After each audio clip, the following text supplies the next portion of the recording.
우리 지난 주간에 저희는 교회 설립 20주년을 감사하면서 제주도로 3박 4일의 수련회를 은혜 가운데 잘 다녀왔습니다. 또 함께 가지는 못했지만 함께 우리가 기도해 주시고, 또 우리 프라미스에서는 또 우리 수련회 티도 이렇게 또 준비해 주면서 기도해 주시고, 그리고 또 여러 가지 직장 때문에 함께 하지는 못하지만 또 헌금하면서 함께 해준 여러분 덕분에 수련회를 은혜 가운데 잘 마치고 돌아왔습니다. 저희가 첫날 2시에 제주도 공항에 도착했어요. 오후에 12시 55분 비행기를 타고 거의 1시 비행기죠. 2시에 도착해 가지고 바로 카메리알 힐이라는 수목원을 들렸다가 거기서 수국과 백합 이쁜 꽃들을 보면서 이 꽃이 이렇게 이쁜지, 우리 성도들의 얼굴이 이렇게 이쁜지 구분이 안 될 정도로, 꽃인지 사람인지 구분이 안 될 정도로 좋은 시간들을 가졌습니다. 그리고 끝나자마자 또 바로 제주도 3대 공연 중에 하나인 아트 서커스 공연을 아주 우리가 봤었어요. 그러면서 저는 그때 참 갑자기 오토바이가 한 대가 확 나오더니 오토바이 4대가 목숨을 걸고 그 좁은 공간에서 그렇게 공연하는 걸 보면서 와, 참 목숨 걸고 살아가는 사람들이 참 많구나. 그런데도 다치지 않고 그렇게 공연을 잘하는구나. 이제 그렇게 하고 이제 저녁을 먹으러 갔습니다. 혹시 저녁 식사 먹기만 먹었지 저녁 식사는 반찬은 뭔지 아세요? 메뉴 뭔지 아세요? 아니야. 제주도 갈치조림과 그 다음에 고등어구이. 여러분이 너무 자신 있게 얘기해 버리니까 내가 가이드북 보고 적었는데도 내가 막 잘못 적었나?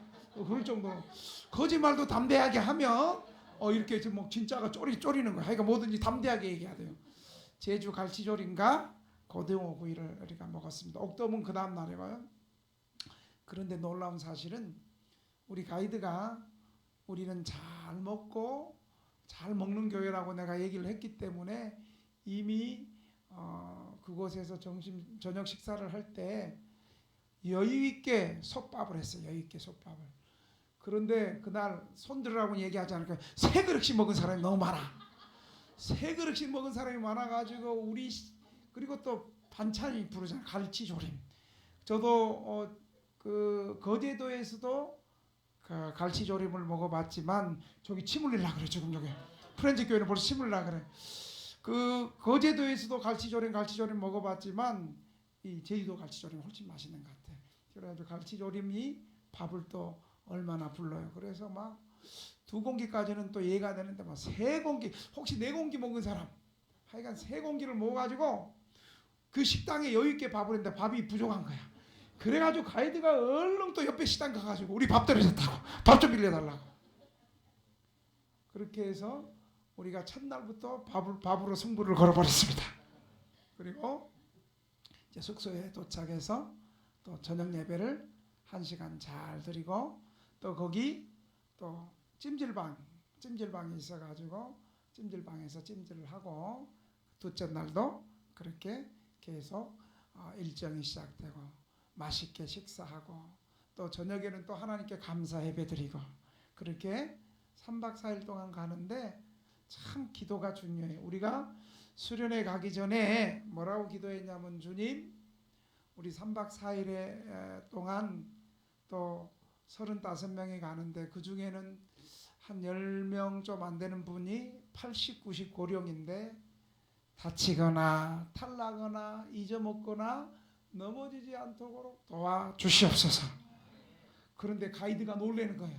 자기는 33년 가이드를 하면서 식당에서 잘 먹으면 분명히 탈이 나가지고 항상 수지침을 배웠대. 수지침 가지고 놔주고 손가락을 딸 준비를 하는데 어떻게 등대교회는 3그릇씩 먹어도 탈난 사람이 한 사람도 없냐고. 그리고 둘째 날 저녁에 그 제주도 회정식을 먹는데 어떻게 회정식을 먹는데 그냥 1부 스키다시, 2부 본회, 3부 뭐요? 팥빙수까지 먹어도 어떻게 다 먹고 중간에 나간 사람이 거의 그렇게 다 먹을 수 있냐고. 물론 저도 팥빙수 2그릇 먹었습니다. 그렇게 해서 우리 가이드가 너무너무 잘 먹는 모습을 보고 너무 기쁘고, 그래서 내가 물어봤어요. 아이고, 우리가 음식을 넉넉히 했는데 음식 다 떨어져 갖고 옆집에서 빌려왔는데 괜찮았어요. 그러니까 옆집에서 빌려주면서 어이, 잘 먹는 거 보니까 너무 좋다고, 남기지 않고 어이, 저렇게 잘 드시는 거 보니까 너무 좋다고. 그렇게 해서 3박 4일 동안 참 은혜 가운데 마쳤어요. 제가 이제 마지막 날 돌아오는 공항으로, 제주공항으로 돌아오는 길에 물었어. 제주도가 우리가 3박 4일을 갔는데 어디가 어떤 곳이 좋았고 인상적이었습니까? 그랬더니 뭐라는 줄 아세요? 다 좋았어요. 다 좋았대.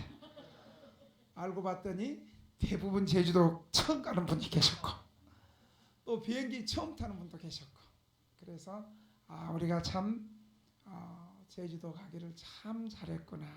그리고 이렇게 또 제주도 잘 다녀올 수 있도록 하나님께서 우리를 지켜주시고 보호해 주시고 도와주신 하나님의 은혜에 우리 쌍수를 들어서 두 손 들어 하나님께 영광의 박수를 돌립시다.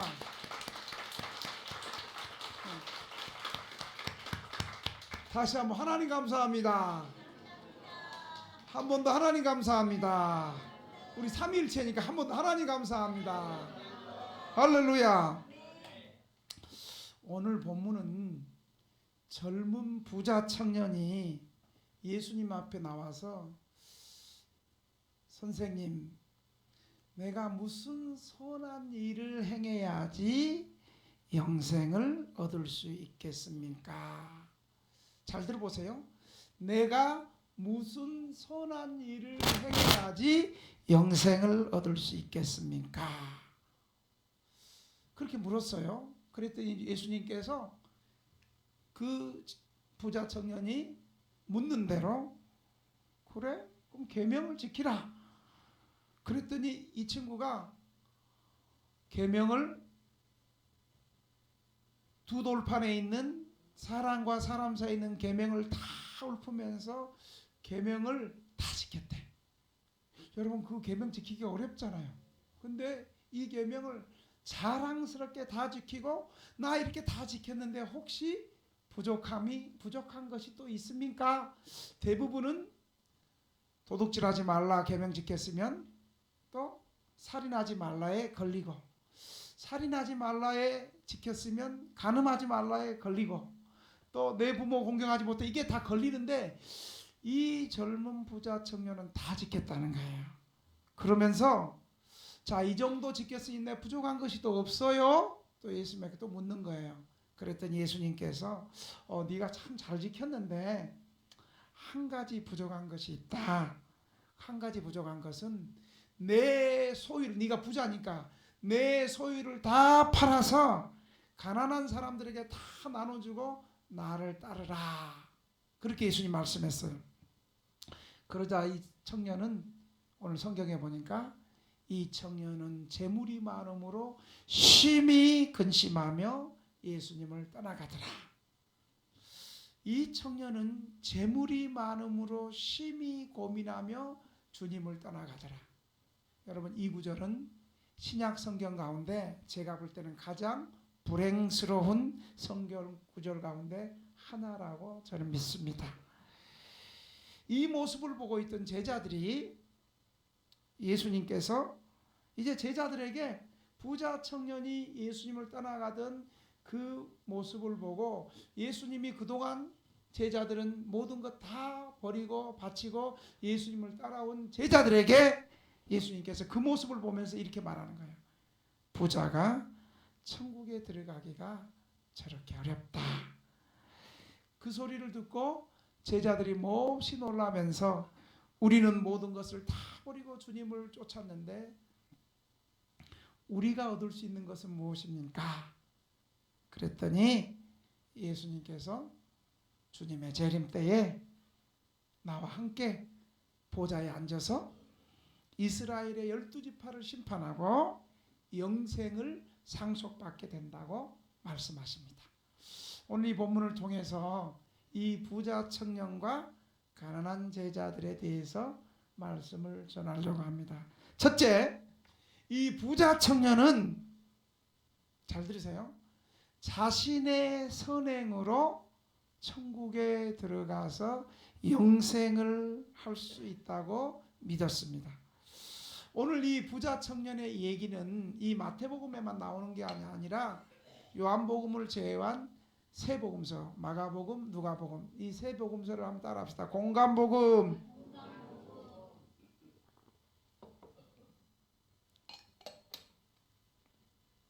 이 세 복음서에 다 나오는데 다른 복음서에 보면 이 부자 청년을 관원이라고 말하기도 하고 율법사라고도 말하고 있어요.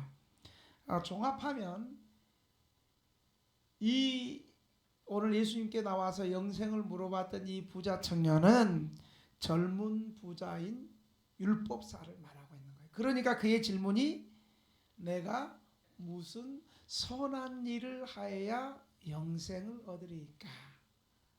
여러분, 결론적으로 얘기하면 사람은 본성적으로 타락한 죄의 본성, 죄성을 갖고 있기 때문에 아무리 선한 일을 해도 마음의 악한 본성이 또 살아나고 또 살아나는 거예요. 결론은 사람은 죄인이기 때문에, 다 죄인이기 때문에 아무리 선한 일을 조금 한다 해서 사람 자체가 선하게 되지는 않는 거예요.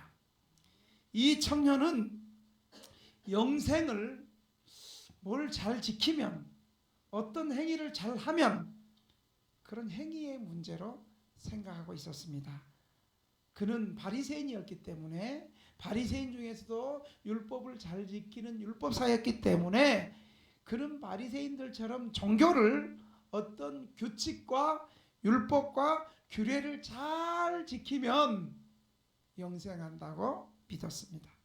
그는 분명히 아멘 하면 안 되고, 그는 분명히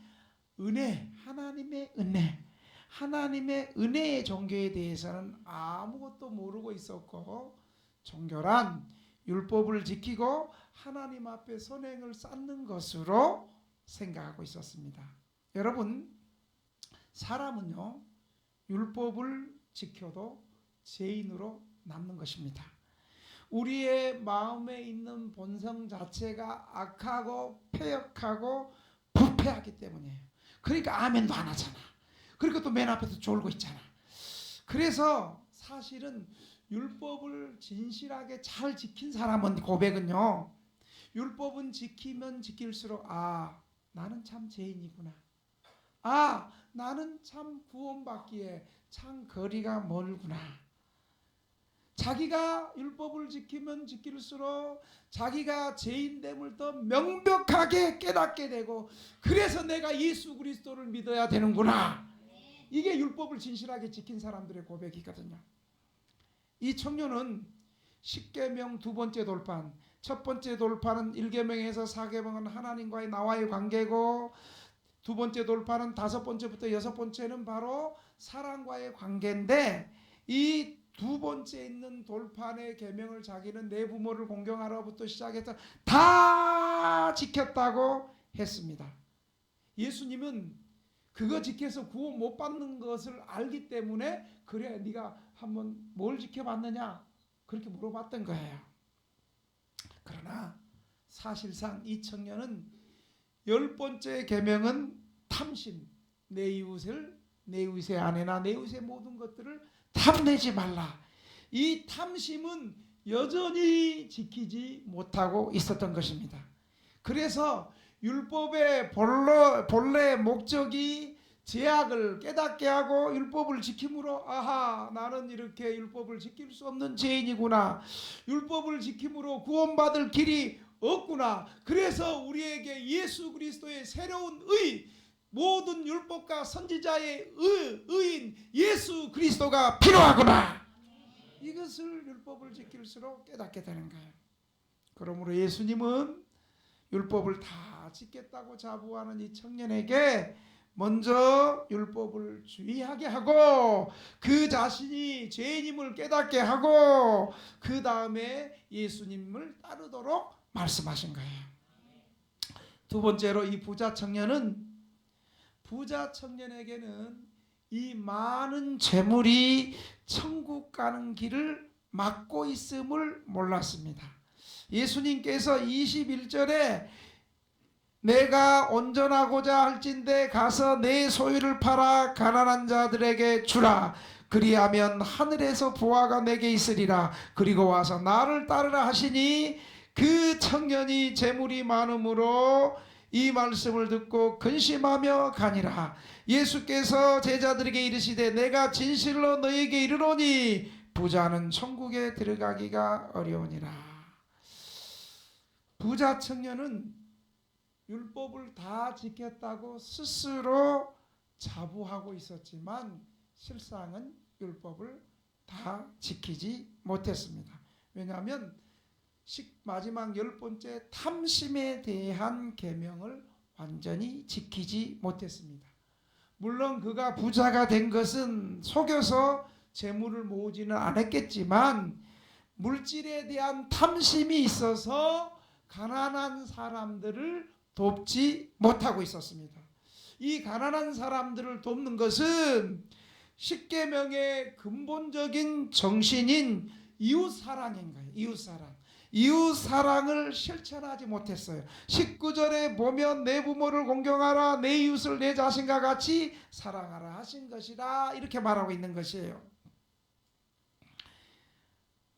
이 십계명의 근본 정신은 이웃사랑, 특별히 이 이웃사랑 가운데서 내가 도와주면 그 사람이 고마워서 내게 다시 갚아주고 내게 보답할 것이다. 그런 이웃이 아니라 내가 아무리 도와줘도 다시 되돌려 받을 수 없는 가난한 이웃을 말하는 거예요. 그런데 이 이웃사랑을 이 부자는 실천하지 못했던 거예요. 이 부자에게 있어서 소유한 그 물질이 화근이 되었습니다. 이 물질이 이 청년에게는 이 세상의 부를 더 축적하고 집착하도록 만들었고, 물질이라는 것이 나눌 줄 모르면 더 모으고 싶고 더 모으고 싶어서 이것이 더 이기적인 사람이 되는 거예요. 결국 그는 물질이 많아서 주님을 따를 수 없게 되었습니다. 그래서 주님은 21절에 내 소유를 팔아 가난한 자를 다 나누어주고 나를 따르라 그렇게 하신 거예요. 여러분, 이 주님의 말씀에 부자는 어떻게 반응했을까요? 오늘 22절에는 그 청년은 재물이 많으므로 이 말씀을 듣고 근심하며 가니라. 이것은 꼭 부자들에게만 말하는 건 아니에요. 가난한 사람도 자기 물질을 내가 없으니까 남 못 도와줘, 이건 똑같은 거예요. 결국 그 젊은이는 마음에 심한 괴로움을 안고 돌아서고 말았습니다. 사실 이 부자 청년은 예수의 제자로서, 예수님의 제자로서 믿음의 모험적인 삶을 살고 천국의 보화를 둔 하나님의 자녀가 되도록 예수님께 청함을 받았습니다. 그러나 예수님의 말씀을 거절하고 심히 근심하며 예수님을 떠나버렸습니다. 왜요? 그가 부자였기 때문입니다. 그의 비극은 그가 사람을 사랑하기보다 재물을 더 사랑했고 남을 사랑하기보다 자기 자신을 더 사랑한 것입니다. 사람보다 재물을 앞세우는 자와 타인보다 자신을 더 앞세우는 자는 결탄코 예수 그리스도에게 등을 돌리는 사람이 되고 말 것입니다. 세 번째로 한번 따라합시다. 가난한 사람을 돕는 것은 하늘의 보화를 쌓는 것이다. 21절에 보면 내 소유를 팔아 가난한 자들에게 주라. 그리하면 하늘에서 보화가 있으리라. 가난하고 병들고 소외된 사람들에게 하는 것이 누구에게 하는 것이라 그랬어요? 마태복음 25장에 주님께 하는 거예요. 주님께. 가난하고 병들고 어려운 사람을 돕는 것은 보이지 않는 예수님께 하는 것이고, 가난한 사람들에게 나누는 것은 하늘의 창고에, 하늘 보화에 쌓는 것이라고 주님이 말씀하고 있는 거예요.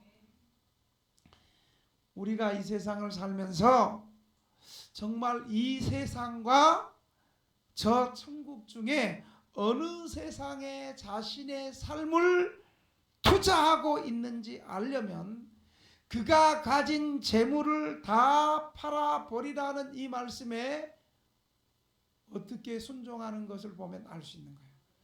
하나님이 주신 나의 재물을 꽁꽁 싸서 나와 가족들과 나만을 위해서 살아가는 사람은 하나님 나라를 위해 보화를 쌓는 것이 아니에요. 그러나 하나님이 주신 직업과 부유한 물질을 가지고 바로 가난한 사람들을 돕고 구제하고 도와주고. 근데 여기는 왜 아멘을 안 해? 그거 잘하고 있잖아. 인색해 원래? 근데 왜 아멘 안 해? 가난한 사람들을 섬기는 거, 가난한 사람들에게 물질을 나누는 거, 가난한 사람들에게 구제와 섬김과 도움과 물질로 섬기는, 이것은 물질로, 시간으로, 몸으로 섬기는 것은 바로 주님께 섬기는 것이고 하늘나라의 보화에 쌓는 것이라는 사실을 믿으시기 바랍니다.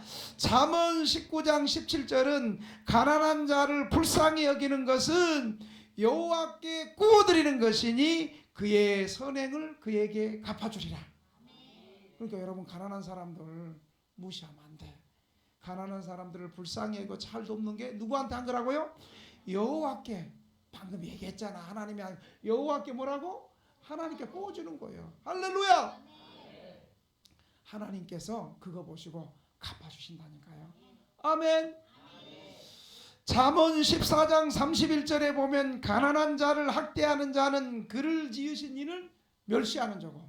여러분, 가난하고 힘없는 사람 함부로 대하고 욕하고 멸시하는 건 누구한테 한다고요? 그를 지으신 하나님 앞에 하는 거예요. 하나님 앞에. 그러니까 믿음 좋은 사람은 그냥 교회 일만 열심히 봉사하고 이게 아니고 가난한 사람들에 대한 태도가 하나님에 대한 태도로 바뀐다는 거예요. 궁핍한 사람을 불쌍히 여기는 자는 주를 뭐라고요? 공경하는. 주님 사랑하고 주님 두려워하고 주님 공경하는 사람은 궁핍하고 어려운 사람을 불쌍히 여기고 도와주는 사람이 보이지 않는 예수님을 공경하고 예수님을 사랑하는 거라는 거예요. 여러분, 그래서 누가복음 12장 33절 34절에 보면 구체적으로 말하고 있어요. 너희 소유를 팔아 구제하여 낡아지지 아니하는 배냥을 만들라. 곧 하늘에 둔 바 다함이 없는 보물이니 거기는 도둑도 가까이 하는 일이 없고 좀도 먹는 일이 없느니라. 너희 보물이 있는 곳에는 너희 마음도 있으리라. 하늘에 둔다 다함이 없는 보물이라는 거예요. 우리 소유를 팔아 구제하는 것이. 괜히 개똥 부어갖고 이제 개똥 받을 날인데 쓰리당하거나 개주 마지막한테 띄어먹지 말고 좀 그런 돈을 장판 밑에다 숨겨두지 말고 좀 그런 돈을 교회 안에, 교회 밖에 가난한 이웃들에게 구제하며 나눠주며 섬겨줄 수 있기를 바랍니다. 마지막으로 디모데전서 6장 17절 19절은 분명하게 빼도 박도 못하게 얘기를 해요.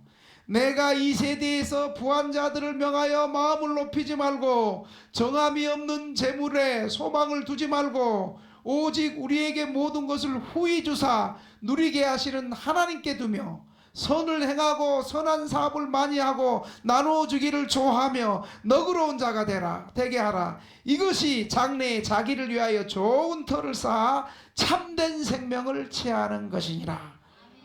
디모데전서 6장 17절에서 19절에 이렇게 가난한 사람들을 구제하고 섬기는 것은 바로 하늘의 보화를 쌓는 것이라는 것을 여러분 믿으시기 바랍니다. 잘하는 사람은 계속해서 잘하시기 바랍니다. 안 하는 사람은 다시 시작하시기 바랍니다. 이번 우리 제주도 수련회 가는데 여러분 회비 10만 원 받아놓고 이 제주도 3박 4일 어떻게 하겠어요? 가이드도 엊그저께 그랬잖아요. 여러분 아세요? 이거 여러분 이 3박 4일 이 수련회는 국회의원급들도 이렇게 못해요. 목사님이 그냥 이렇게 해서 간 거예요. 그래가지고 가이드는 그래요. 이거 1인당 150만 원짜리예요. 그러는 거예요. 150만 원짜리는 아니고 검색해보니까 한 90몇만 원, 거의 100만 원짜리 되더라고요. 여러분 10만 원 내고 어떻게 갈 수 있겠어요? 그래서 우리 교회 그렇게 부유한 성도도 아닌 가난한 성도인데 수련회비가 10만 원이고 비행기표는 또 목사님은 제주항공은 또 안 탄다 그러고 이 아시아나 이 항공 20만 원짜리 타겠다고 그러는데 그래도 우리 성도들 비행기표는 내가 해야 되겠다. 한 40명 가니까 800만 원 해야 되겠다 하면서 마음에 기도하면서 감동이 돼가지고 자기가 수년 동안 모아놓은 적금 1,000만 원짜리 적금 통장을 가지고 와가지고 1천만 원을 수련회 갈 수 있도록 하나님 앞에 헌금으로 드렸다는 사실을 믿으시기 바랍니다. 이것이 바로 하늘의 보좌를 쌓는 거예요. 또 어떤 분들은 휴가가 여의치 않아서 수련회를 참여하지 못했던 성도들은 또 수백만 원 헌금도 하고 또 우리 교회는 아니지만 우리 교회를 사랑하는 교회에서 헌금하고 개인이 헌금하고 이렇게 해서 우리가 넉넉하게 수련회 가서 간식든 먹을 거 쪼잔하게 안 먹고 그냥 먹고 싶은 대로 좋은 음식에 배 터지게 먹어서 오는 날에는 이제 고기 먹기 싫다고 아주 배부르고 등 따신 제주도 수련회가 되었습니다. 모자라지도 않고 남았어. 다 이런 분들이 내가 지금 헌금하고 섬기는 것이 가난한 성도들을 섬기는 것이 바로 하늘의 보화를 쌓는 것이다. 할렐루야. 저도 하나님이 다 기억해 주는 것 같아요.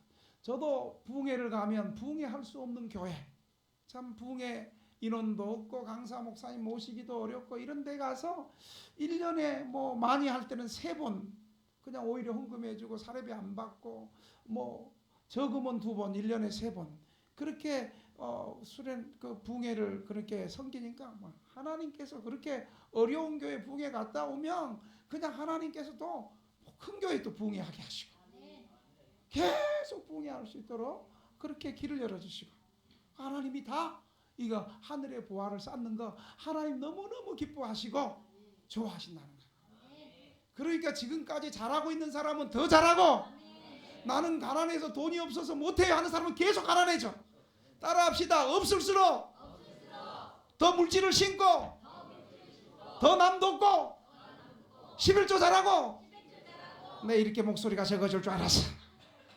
여러분 없을수록요 가난할수록요 더 남 섬기고 없다고 뭐 없어서 못해 평생 가난하죠. 그런데 이 가난을 이기는 방법은 축복하는 방법 축복받는 방법은 없을수록 또 그 얘기 한다고 또 나가지 가지 말고 화장실도 가지 말고 꼭 잡고 있어. 없을수록 더 남을 도와주고 없을수록 더 헌금하고 없을수록 더 섬기는 것이 부자 되는 방법이에요. 할렐루야. 또 하늘의 보좌를 쌓는 방법이야. 마지막으로 모든 것을 버리고 주님을 따른 가난한 제자들은 하나님이 주시는 영원한 기쁨과 함께 이 세상의 부유한 생활보다 훨씬 더 천국에서 부유한 자녀가 될 것이라고 29절은 말씀하고 있습니다. 내 이름을 위하여 집이나 형제나 자매나 부모나 자식이나 전토를 벌인 자마다 여러 배를 받고 또 영생을 상속하리라. 부자 청년은, 돈 많은 부자 청년은 그 돈 때문에 근심하며 예수님을 떠나갔지만, 그 반대로 가난하지만 천국의 자녀답게 살아가는 사람들도 있었습니다. 예수님의 제자들은 예수님을 위하여 자신의 생계와 부모를 버리고 세상의 모든 집착을 끊고 예수님을 따랐습니다. 예수님을 따르는 사람들 중에는 어떤 사람들은 가족과 고향을 떠나 먼 곳에 가서 복음을 전하는 선교사로 나가기도 합니다. 또 어떤 사람들은 스스로 예수님과 가난한 사람을 사랑하기로 선택한 사람들도 있습니다. 또 어떤 사람들은 특정한 날을 정하여 이날에 어렵고 불행한 사람들을 돕기도 합니다. 또 어떤 사람들은 좋은 직장을 포기하고 병원에서 허드렛 일을 하면서 어려운 병자들을 돌보기도 합니다. 또 가난하거나 특수한 사람들을 위해 학교의 교사가 되기도 합니다. 이 사람들은 천국을 위해서 이 땅에서 부를 희생한 사람들입니다. 이런 사람들은 천국에서 부요한 자가 될 것이라고 성경은 말하고 있습니다. 이런 사람들은 세상에서 가난하지만 모든 것을 버리고 주님을 따랐던 제자들, 그리고 어린이들, 그리고 세상의 관심을 끌지 못하지만 주님을 끝까지 사랑했던 지극히 작은 자들, 이런 사람들은 천국의 결승선에 먼저 도달한 사람들이 많을 것입니다. 이런 사람들을 향해서 오늘 30절 말씀이 그러나 먼저 된 자로서 나중되고, 이 부자를 말하는 거예요. 나중된 자로서 먼저 된 자가 많으리라고 말씀하시는 것입니다. 사랑하는 성도 여러분, 이제 우리의 남은 인생, 그리고 남은 우리의 삶을 정말 제자들처럼, 그리고 예수님을 끝까지 따라갔던 사람들처럼 자기의 가진 것들, 세상을 위해서 사용하는 것이 아니라 주님을 위해서 우리의 인생과 시간과 물질과 삶을 주님을 위해서 귀하게 드리고 쓰임받는 복된 성도들이 다 되기를 주님의 이름으로 축원합니다. 기도하겠습니다. 하나님 아버지,